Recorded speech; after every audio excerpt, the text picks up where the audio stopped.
Hello there, Stevos, and welcome back to the movie wrap-up videos. Firstly, I just want to say that I'm filming this video, and I'm going to be filming the movie wrap-up videos going forward on my Sony ZV-1 camera. Obviously, I'm using the Pocket 3 camera right here to do weekly vlogs and stuff like that, and honestly, both cameras are great. ZV-1 is great, and the Pocket 3 is great as well. But anyway, that's not why I'm here to talk about. I'm here to talk about movies, of course, the movie wrap-up video and stuff. Now, it has been a while. I believe the last movie wrap-up video that got released on my YouTube channel was towards the end of last year, and obviously that was my top 20 movies of 2024, and of course the top 10 most anticipated movies of 2025.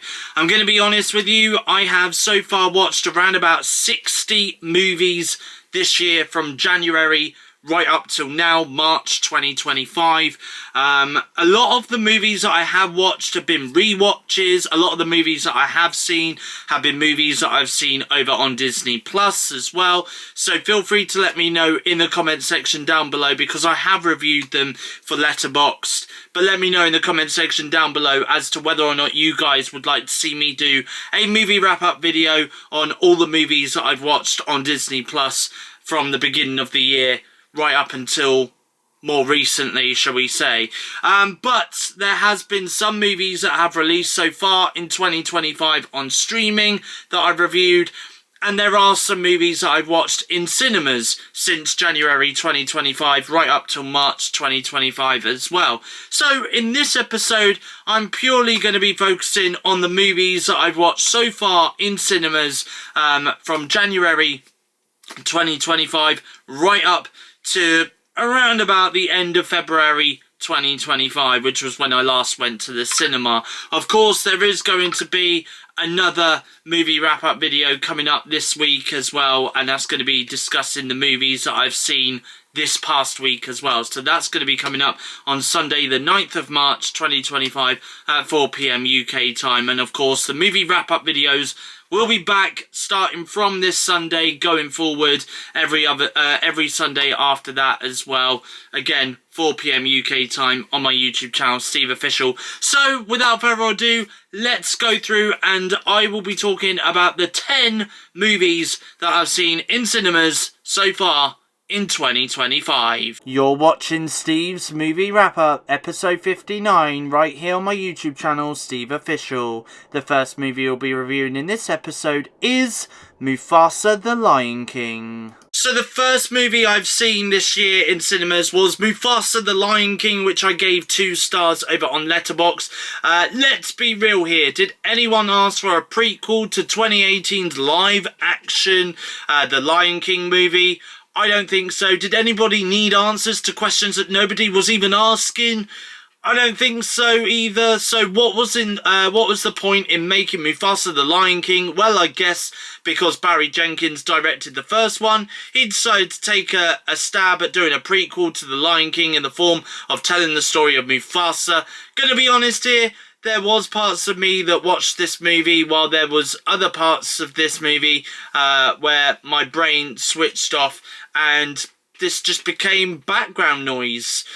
If you want a movie to stick on in the background when this eventually gets released on streaming or on Disney Plus, then this movie will be great at that. But aside from this though, the movie for me was rather weak, was rather bland, and was a waste of time and just overall boring. I have given it 2 stars for 2 reasons. One, I think the cinematography in this is rather decent, and there are some nice shots that you can appreciate in the movie, don't get me wrong. And the second reason I've given this movie 2 stars is purely for the fact that the animals in this were given more facial expressions than you see in the original Lion King movie from 2019.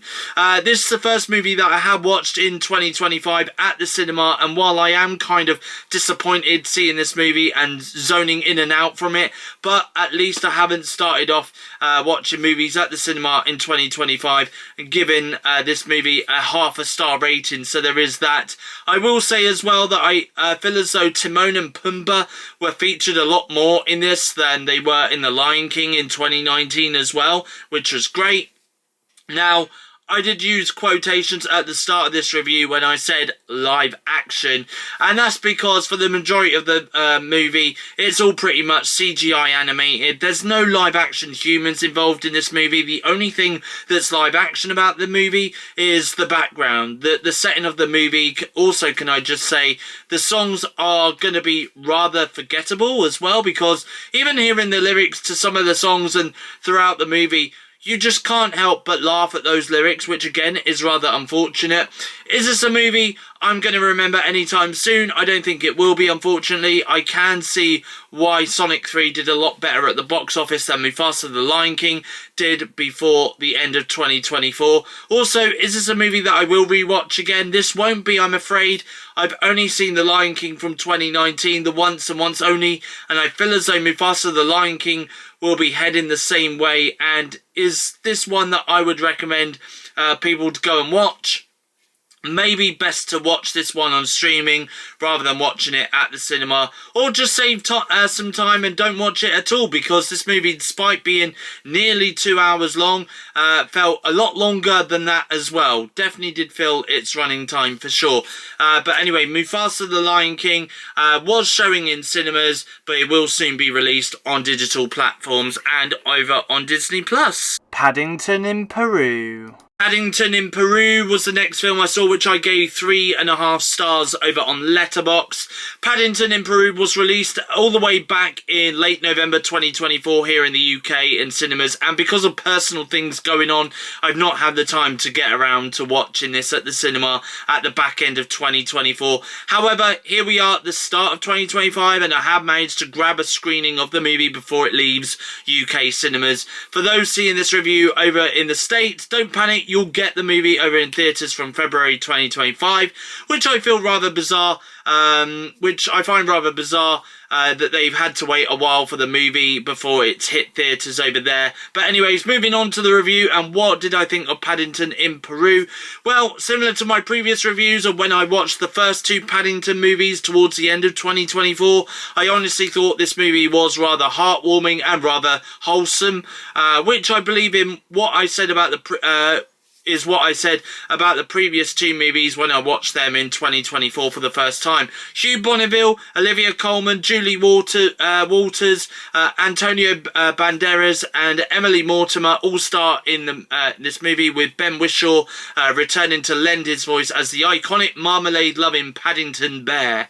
What I love about this movie is, yes, this is set somewhere totally different than London, which is where the previous two movies are set. It's an adventure movie as well, and while Paddington's Aunt Lucy is missing, Paddington and the Brown family are all on a mission to search for Paddington's missing aunt in the Amazon forest. But the story itself does have a meaning, does have a message as well, which I found rather adorable. I did laugh at quite a few scenes within this movie, and so did some of the other audience members watching this movie in the cinema with me. So there is some humour and some charm to this movie, which the first two movies previously had that in the formula, in the DNA of the movie, I guess you could say. Is this a movie I can see me revisiting again in the future? Yeah, I do reckon so, to be honest. It's cute, it's adorable, there's a few twists and turns within the story to keep you, the audience, intrigued and interested as to what will happen next within the story.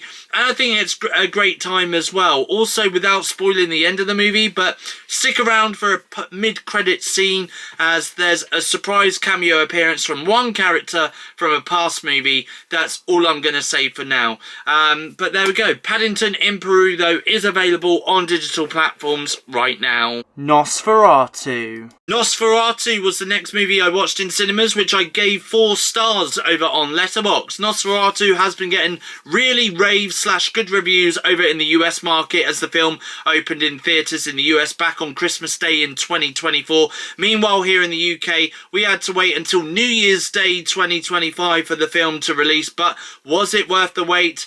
Though I would definitely say so. I really did enjoy this movie. It did have that creepiness and the terrifying atmosphere that you would expect from a dark gothic horror movie, which was great to see. Robert Eggers is the director behind the movie, and I must say that I absolutely did enjoy most of the shots in this movie, particularly as a lot of the scenes were shot in quite dark rooms with just a slight hint of lighting. I think the silhouette we see of Nosferatu was also rather interesting. It wasn't until we got about halfway through the film before we actually see what Nosferatu actually looked like. So it was a good call to keep the viewers in the dark for a little while throughout the movie running time, just to leave them in suspense and wonder what this Nosferatu character actually does look like in the lighting and not be hidden away in the shadows. The acting performances in this was rather great, to be honest. Lily Rose Depp, Nicholas Hoult, William Dafoe, Aaron Taylor-Johnson and Bill Skarsgård all star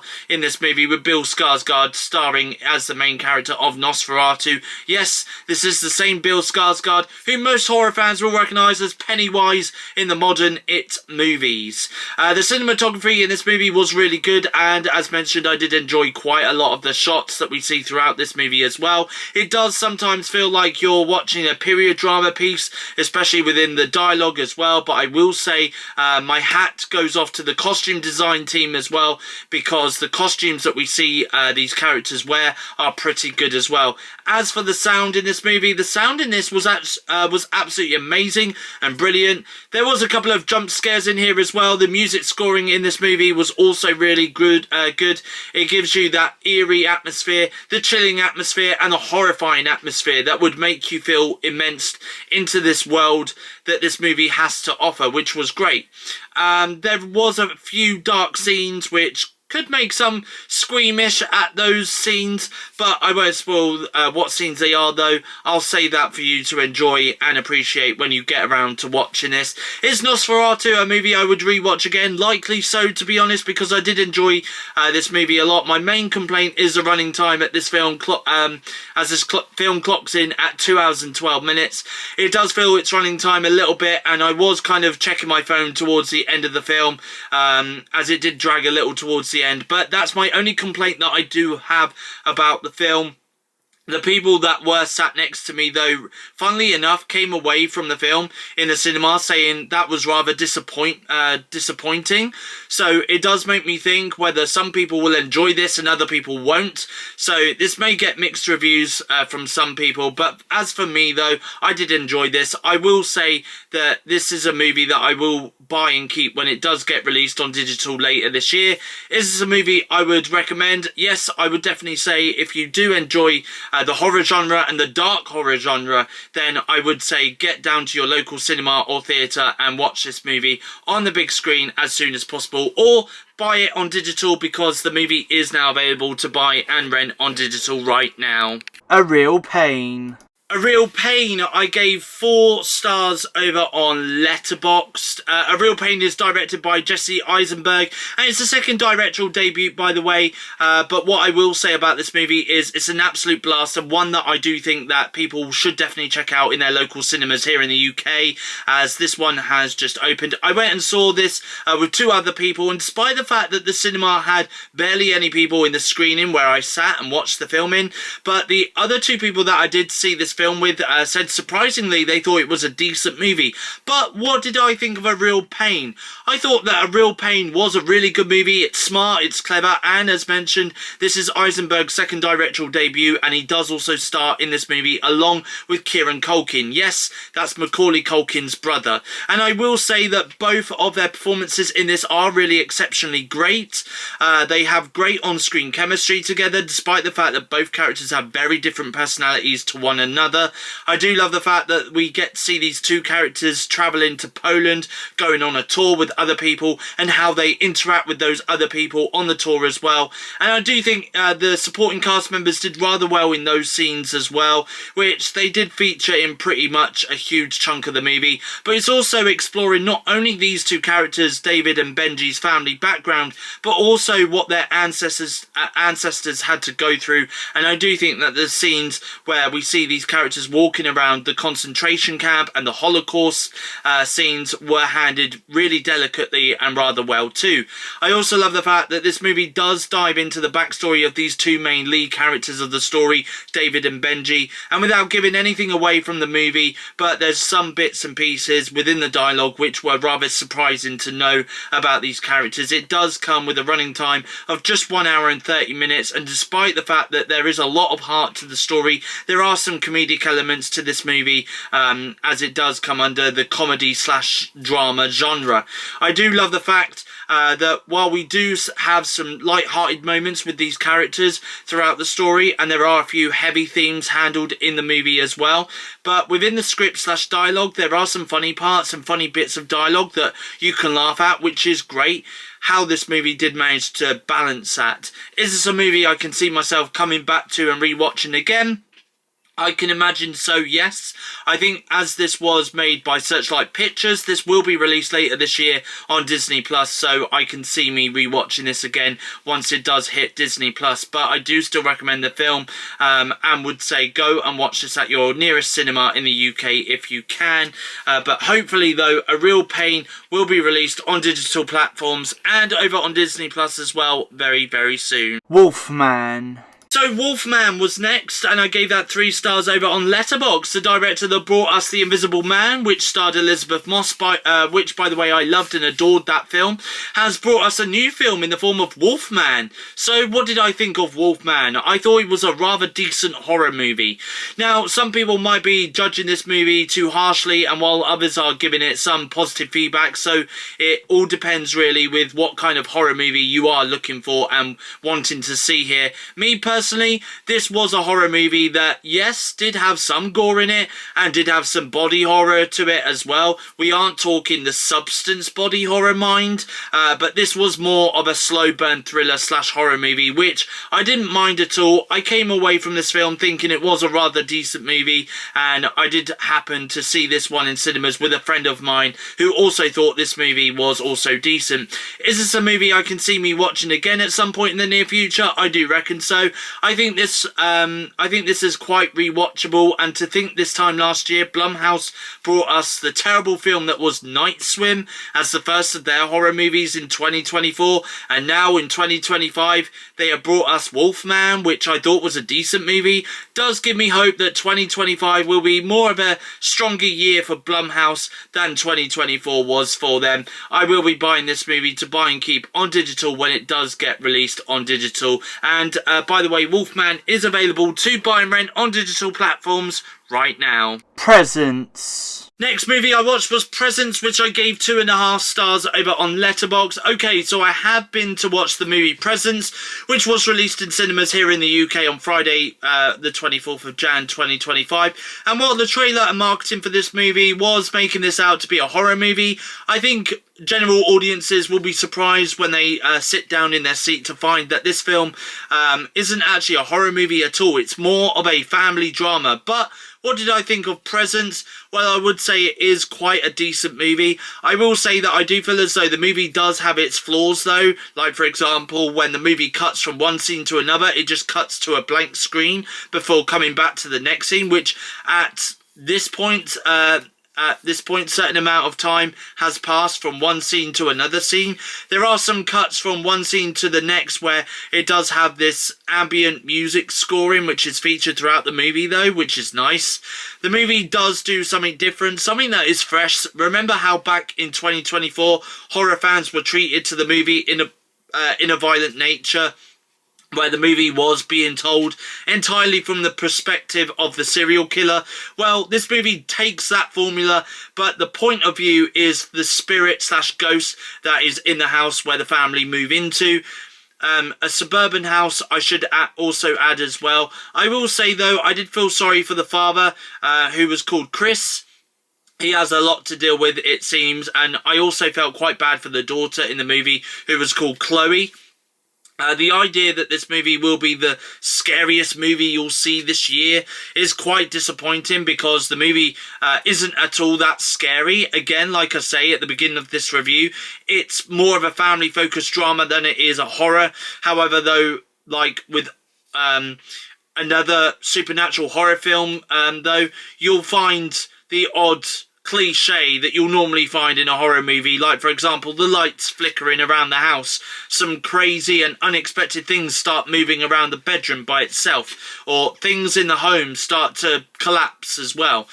You know how in most supernatural slash horror movies, though, the ghost is always this evil spirit thing that the character will try to defeat. Well, in Presence, the spirit/ghost isn't at all evil in any way at all. Sure, it's listening into the family's conversation and it's watching the family's every move they make around the house, but there is times in the movie where the spirit/ghost is actually the hero of the film as well. Again, something fresh and different that has never been seen or done before in a movie like this, or at least I have seen or heard of.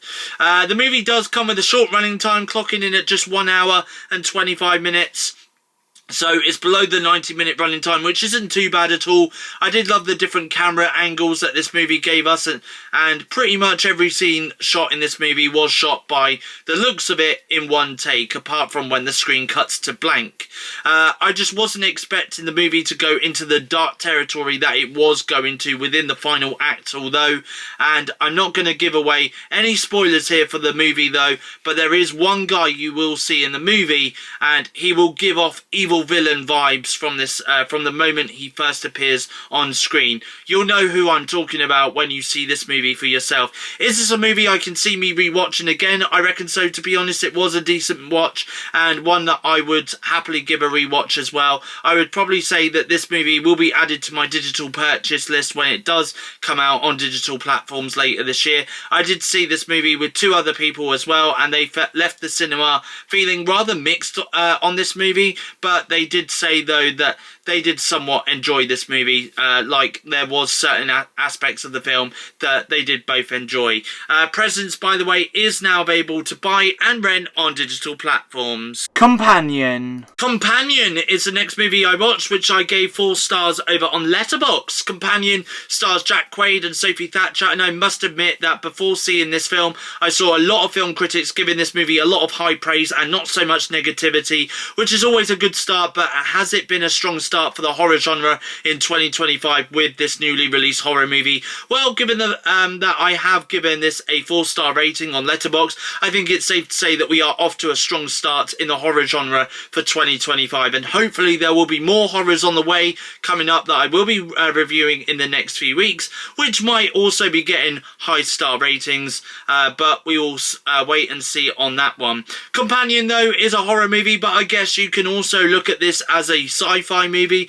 What's sad about this movie, and they revealed it in the final trailer, was the fact that Iris, who is played by Thatcher, is actually an android robot. She's also classed as a sex robot, I guess, which is a bummer, because if they had kept that part out of the final trailer and we found out this piece of info when we sat in our seats in the cinemas, then I think it would have been a great twist in a horror movie, but also this probably would have been given a higher star rating from me as well. This kind of feels like a more grown-up version of Megan though, and I am not complaining about that. I think Sophie Thatcher absolutely delivers in this movie, similar to her previous role in the movie Heretic that was released in 2024. She absolutely performs and delivers well in this movie. Jack Quaid also, you may remember in the movie Scream 5, he played the boyfriend to Melissa Barrera's Sam Carpenter, and he turned out to be the obnoxious and douchebag boyfriend. Well, in this movie, he does exactly the same thing here as well. There is a lot of stuff that I would rather leave out of this review, as I don't want to go into too much spoiler territory in case there are people watching this and they haven't yet seen this movie for themselves. However though, did I enjoy this movie? Yes, I sure did, and there was a lot of fun to be had with this movie, and it did keep me intrigued and engaged throughout the running time as well. And is this a movie that I can see me watching and revisiting again in the future? Most definitely yes, but Companion is now available to buy and rent on digital platforms. Dogman. The next movie I watched was Dogman, which I gave 2 stars over on Letterboxd. Right now, Dogman is a movie that I am really mixed on, and I have noticed that Dogman has been getting some good ratings over on Letterboxd from other Letterboxd users, and I have also noticed that CinemaScore have rated this an A, which I don't understand. But let me tell you why I've gave this movie 2 stars and not higher than 2 stars. Dogman is lucky to even be getting a star rating from me on Letterboxd, because I am so mixed on this movie. There's some moments in here that I did enjoy, like for example the animation style. I love the fact we got a different style of animation in this movie compared to other animated movies recently, and this movie was made by DreamWorks as well, so there could be a likely chance that if this movie does well at the box office, then it could end up getting a sequel as well, which is good for movie lovers. I also love not just the animation style, but the times when they went into comic book mode throughout the film as well. There was times where this movie also felt rather meta as well, like when they did a montage, they acknowledged that they were doing a montage, so it's nice to see that this film was rather meta in places as well. However, though, the story I felt as though was rather rushed and rather overstuffed at times, which was so annoying. And also the fact that there was a character that we didn't know was going to be either the villain of the movie or not the villain of the movie, also made the movie to be quite a mess. I remember seeing one movie critic review this movie over on YouTube, and I remember this critic saying that there's jokes in here that adults will get, but kids won't.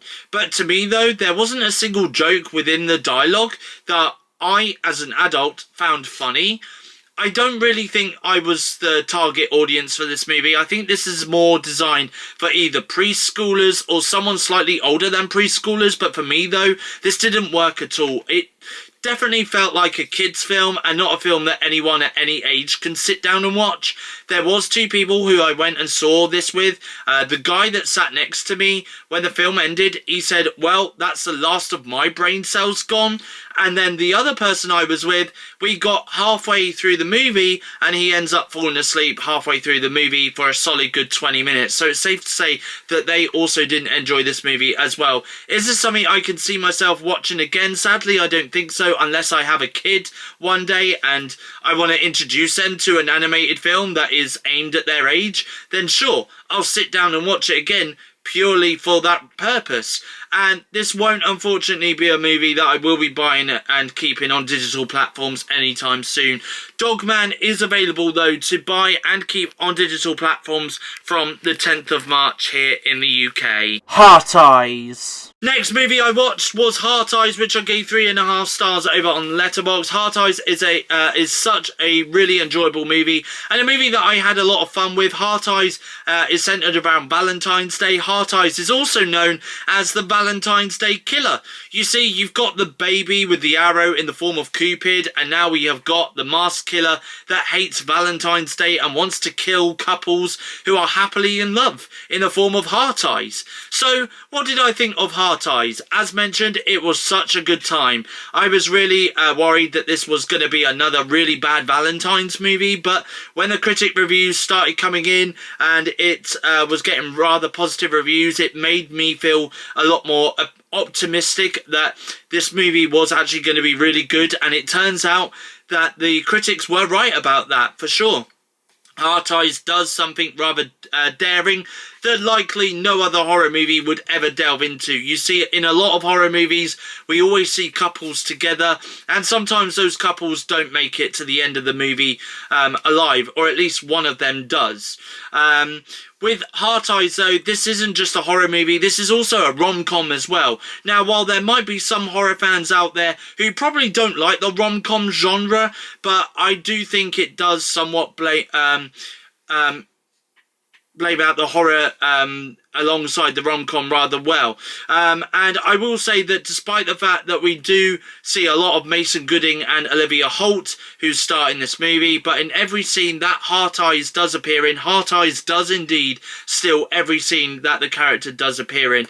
Heart Eyes does take a little inspiration from other slashers like the Scream franchise, for example, and if you're yet to see this film, then you'll see what I mean by that when it comes to watching the movie for yourself. But if you've already seen this movie, then you'll completely understand what I mean by that. But there is a lot of stuff in this movie that they never showed in the trailer itself, and I'm glad that they didn't show too much in the trailer, because it made this movie so much more enjoyable and fun. For someone who tends to not really celebrate Valentine's Day, partly because at this current time, I don't have a partner and don't plan on having a partner anytime soon, but I still did enjoy this movie, and Mason Goodin and Olivia Holt were so good in their lead roles, and you could clearly see the chemistry as well between the two.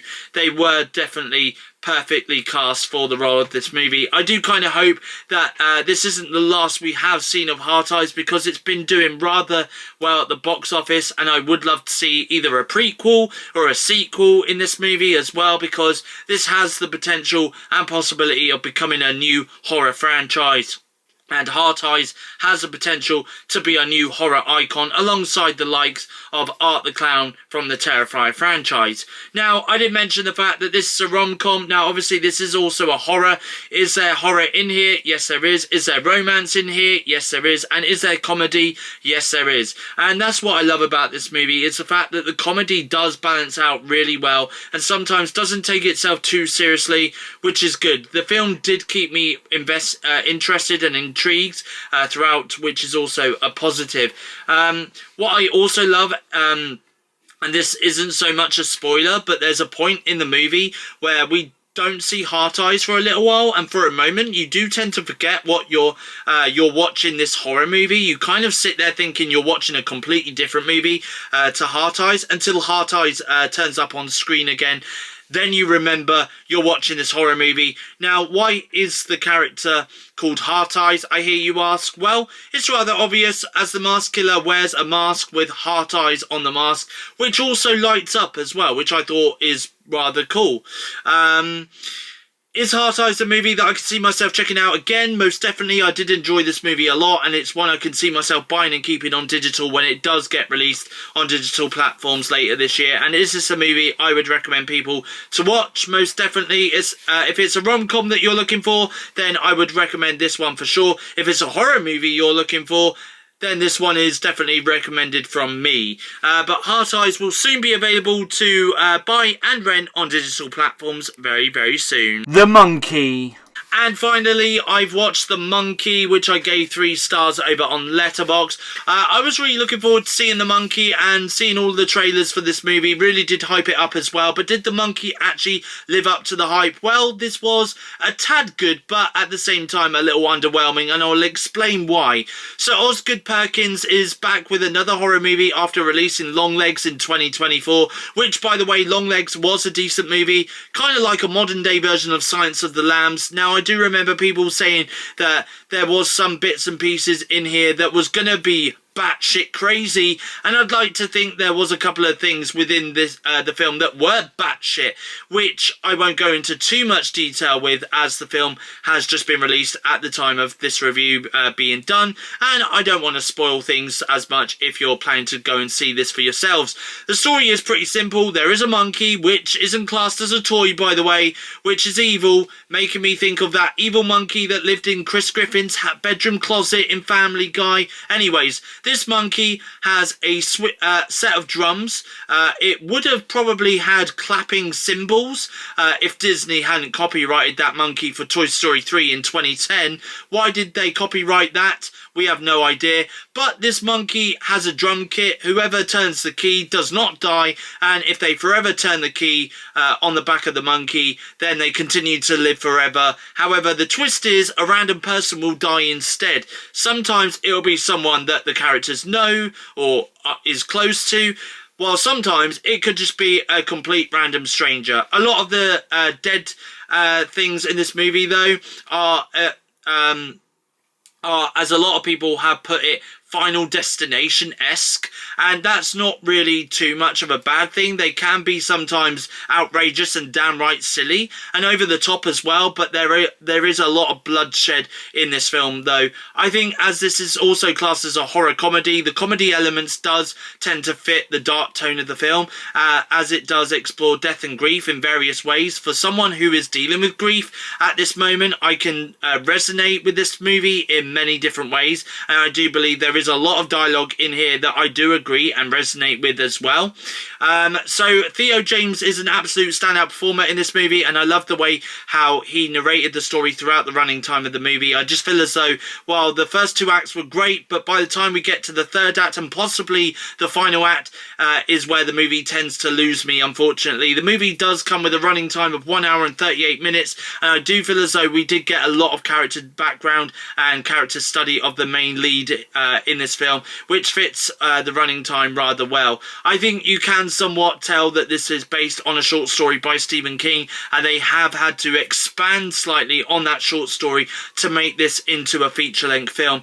Is The Monkey a movie I would recommend and worth checking out? Yes, because definitely the first two acts of the movie, even though the final two acts of the movie will be slightly weaker than the first part of the movie, I do think this is still a fun movie to watch. And can I see myself getting The Monkey on digital platforms later this year when it gets released and rewatch it again? Yes, I definitely do think so. The Monkey is available to watch in cinemas and theatres worldwide. And on that note, that is it for this movie wrap-up video. My camera is about to die, so thank you for watching. If you have enjoyed it, please give it a thumbs up, leave a comment in the comment section down below. Let me know what movies you've seen so far in 2025 at the cinema. I would really appreciate it. And as always, hit that subscribe button to become a Stevo as well. I'm going to have another episode of the movie wrap-up tomorrow, 6th of March 2025 at 4 PM UK time, right here on my YouTube channel, SteveOfficial, where I'll be talking about the movies I've watched so far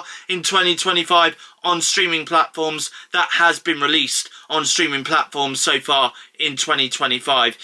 By the way, for those asking, no, I've not seen Craven. No, I've not seen Venom: The Last Dance. No, I've not seen Conclave. No, I've not seen Wicked either, okay? Even though a lot of people are telling me to go and watch Wicked. So I feel as though at some point within the next few weeks, I need to sit down and watch Wicked and talk about it in one of my episodes of the movie wrap-up, okay? So there's a lot of movies that I still need to catch up on, basically. But anyway, guys, I will be back with my next movie wrap-up at 4 PM on the 6th of March. Until then, goodbye, thank you for watching, and I'll see you guys again in my next YouTube video.